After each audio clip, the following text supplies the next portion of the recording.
హనుమాన్ గురుదేవులు నాయద పలికిన సీతారామ కథ నే పలికద సీతారామ కథ. కొద్దిగా పెట్టండి గీతా గారు చిన్న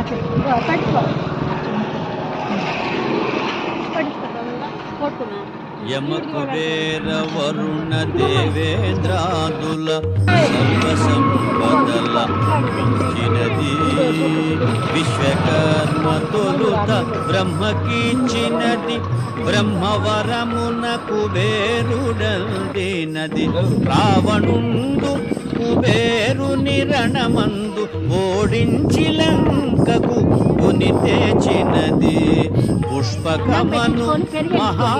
మహావిమానమది మారుతిగాంచను అచ్చరు ముందే